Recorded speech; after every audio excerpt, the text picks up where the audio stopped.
the Senate last acted with regard to COVID-19 back in March and April,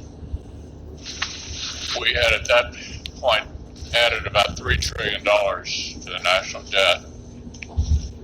We then, of course, ended up with a debt the size of our economy for the first time since World War II, which is in and of itself concerning. So I said I thought we needed to push the pause button, begin to see the impact of the CARES Act and related acts that passed during that period, see how we did when the economy began to reopen, and take another look at what the country needed in July. We, meaning Senate Republicans and the administration, have been consulting over the last few weeks to come up with a realistic proposal with what we think is an appropriate amount of additional debt to be added to the economy at this time. We think it is about $1 trillion, and we've allocated that in a way that we think makes the most sense for the country at this particular time. It will include liability insurance, which liability protections, which Senator Cornyn is going to describe here shortly. But let me just make it clear, there won't be a bill that passes the Senate that doesn't have this in it. There have already been 3,500 lawsuits filed. The country cannot stand an epidemic of lawsuits on the heels of the pandemic we're already working our way through. So with that, I'm going to call on my colleagues who have developed the various component parts of our proposal, and I'm not certain who comes second. Do we know who's next? Richard Cohen. Who's second? Senator Grubb. Okay.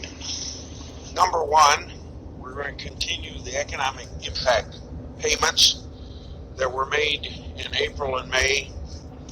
That means that the average family of four will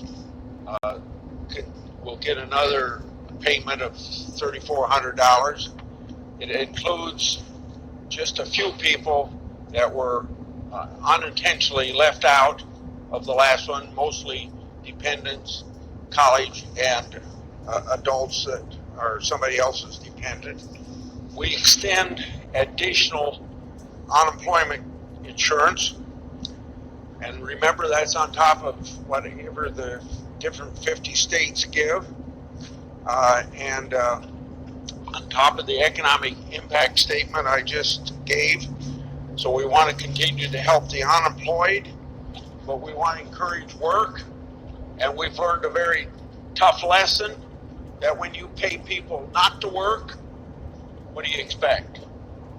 And so this payment will be adjusted so that we have additional payments to help people for approximately 70 to 75% of their income. It's not me. I don't think so.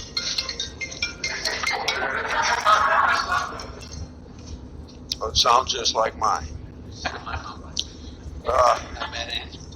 We're going to have further tax relief for businesses to encourage hiring and rehiring, and we want to do that to encourage people to get back to work and help the employer in the process, support people in the meantime, support patients in nursing homes, and also foster youth, flexibility on how state and local governments can use federal relief funds, including an ability to use funds to cover revenue shortfall. And if somebody doesn't want me to get on television, I know that. You gotta be kidding. Well, why didn't you tell me that?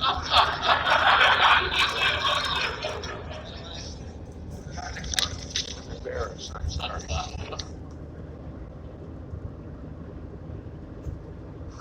Lastly, I hope that Democrats will come to the table and we work out a bipartisan agreement.